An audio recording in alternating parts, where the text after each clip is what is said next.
BNP বনাম জামাত, Charmonai NCP, বাগদুর্যোগ কোথায় গিয়ে থামবে?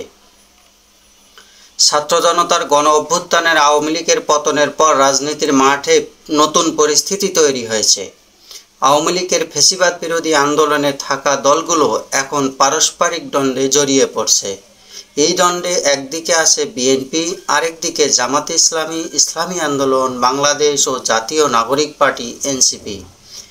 নানা ইস্যুকে কেন্দ্র করে এই দুই শিবিরের মধ্যে স্লোগান ও কথার যুদ্ধ যেমন চলছে, পাশাপাশি বক্তৃতা ও বিবৃতি, পরস্পরের সমালোচনার তারা সোচ্চার। সাম্প্রতিক সময়ে এসব স্লোগান, বক্তৃতা রাজনৈতিক শালীনতা ও শিষ্টাচারের সীমা অতিক্রম করেছে। বিশ্লেষকরা মনে করছেন, আগামী জাতীয় নির্বাচন ও ক্ষমতার রাজনীতিকে কেন্দ্র করে এই কাদা ছড়াছড়ি বাড়ছে। যে দল কর্মীদের সামলাতে পারছে না, তাদের হাতে মানুষের জীবন নিরাপদ নয়, বলেছেন জামাতে ইসলামীর আমির ডক্টর শফিকুর রহমান। নির্বাচন সামনে রেখে বিএনপির বিপরীতে একটি নির্বাচনী জোট বা সমঝোতার প্রচেষ্টা চলছে। এমন একটি পরিস্থিতি আওয়ামী লীগ বিরোধী আন্দোলন ও যুগপৎ আন্দোলনে থাকা অন্য দলগুলো পরিস্থিতি পর্যবেক্ষণ করছে। তাদের কেউ কেউ ভেতরে ভেতরে দুই শিবিরের সঙ্গে যোগাযোগ রক্ষা করে চলছে বলে জানা গেছে। দলগুলোর মধ্যে এমন বিভেদ জেরে ফ্যাসিবাদ শক্তির ফিরে আসার পথ তৈরি হয় কিনা সে আশঙ্কার কথা বলেছেন বিভিন্ন দলের নেতারা। এই অবস্থায় অন্তর্বর্তী সরকারের প্রধান উপদেষ্টা অধ্যাপক মোহাম্মদ ইউনূস গত মঙ্গলবার 4টি ও পরদিন বুধবার 13টি দল ও জোটের শীর্ষ পর্যায়ের নেতাদের সঙ্গে বৈঠক করেছেন। দ্বিতীয় দিনের বৈঠক শেষে প্রধান উপদেষ্টার প্রেস উইং জানিয়েছেন, বৈঠকে অধ্যাপক ইউনূস বলেছেন, 1 বছর যেতে না যেতেই পরাজিত শক্তির নানা ষড়যন্ত্রের লক্ষণ দেখা যাচ্ছে। তাই মতপার্থক্য ও প্রতিদ্বন্দ্বিতা থাকলেও ফ্যাসিবাদের বিরুদ্ধে রাজনৈতিক দলগুলোর ঐক্যের আরও দৃশ্যমান করার আহ্বান জানিয়েছেন প্রধান উপদেষ্টা। সুকৌশলে নির্বাচন আয়োজনে বাধা সৃষ্টি করা হয়েছে, একথা বলেছেন বিএনপির মহাসচিব তারেক রহমান। রাজনীতির সংশ্লিষ্ট সূত্রগুলো বলেছে, সংস্কার কেন্দ্রিক বিভিন্ন ইস্যুতে জামাত, ইসলামী আন্দোলন, এনসিপির সঙ্গে বিএনপির মতভিন্নতা রয়েছে। জামাত ও এনসিপি ইসলামী আন্দোলনের দাবি আগে সংস্কার, তারপর নির্বাচন। অন্যদিকে বিএনপি দ্রুত নির্বাচন চায়। দলটি বলেছে, নির্বাচনের জন্য জরুরি সংস্কার শেষ করে দ্রুত নির্বাচন দেওয়া হোক। বিএনপি নেতাদের সন্দেহ ও নতুন নতুন ইস্যু অজুহাত বা পরিস্থিতি তৈরি করে একটি মহল নির্বাচন পেছাতে চায়। এই মতভিন্নতা থেকে রাজনৈতিক অঙ্গনে বিএনপি বনাম জামাত ও এনসিপি ইসলামী আন্দোলনের এক ধরনের বাকযুদ্ধ চলে আসছিল কিছুদিন ধরে।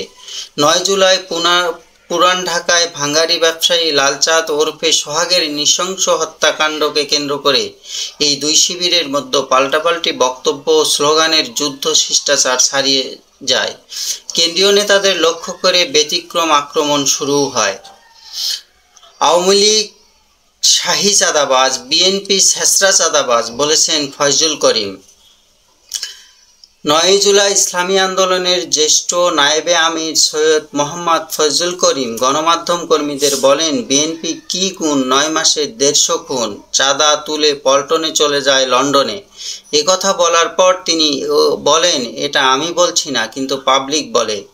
এর আগে 3 নাটোর এক সমাবেশে ফয়জুল করিম আওয়ামী লীগ ও বিএনপির এক গাছের 2 ডাল 2 ফল বলে মন্তব্য করেছিলেন। পুরান ঢাকায় ভাঙাড়ি ব্যবসায়ী লালচাঁদকে নৃশংসভাবে হত্যার ভিডিও ভাইরাল 11 জুলাই। এ নিয়ে মানুষ সামাজিক যোগাযোগ মাধ্যমে ব্যাপক প্রতিক্রিয়া দেখায়। এই 2 দিন জামাত ইসলামীর সেক্রেটারি জেনারেল গোলাম পরওয়ার ও এক বিবৃতিতে বলেছেন, প্রকাশ্যে দিবালোকে মাথায় পাথর মেরে শত শত মানুষের সামনে এই হত্যার ঘটনা ঘটায় আইয়ামে জাহিলিয়াতকে হার মানিয়েছে। তিনি পরদিন বলেছেন যে চাঁদা না পেয়ে যুবদলের সন্ত্রাসীরা এই হত্যাকাণ্ড চালিয়েছে। এদিকে সালাউদ্দিন সাহেব বলেন, 1 বছর না যেতেই ত্যাগ তিতিক্ষা ভুলে পরস্পরকে অপমান করছি, বললেন সালাউদ্দিন। এই ঘটনায় বিএনপির অঙ্গ সহযোগী সংগঠনের কয়েকজন সম্পৃক্ততার খবর বের হলে সংগঠন তাদের বহিষ্কার করা হয়।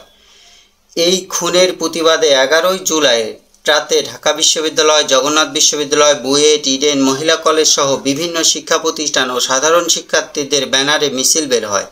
এসব মিছিলে উচ্চারিত স্লোগানে বিএনপিকে আক্রমণ করা হয়। বিশেষ করে বিএনপির ভারপ্রাপ্ত চেয়ারম্যান তারেক রহমানকে লক্ষ্য করে স্লোগান দেওয়া হয়। যেমন যুবদল খুন ও তারেক রহমান কি করে, কিছু স্লোগান অশালীন ছিল। এসব মিছিলের নেপথ্যে বিএনপির বর্তমান রাজনৈতিক প্রতিপক্ষ ছিল বলে দলটির নেতারা মনে করেন। বিএনপি নেতা এসব বক্তব্য স্লোগান পরিকল্পিত রাজনৈতিক আক্রমণ বলে আখ্যা দেন। 13 জুলাই বিএনপির আইন বিষয়ক সম্পাদক কায়সার কামাল বলেন, দু একটি দল বিএনপিকে টার্গেট করছে।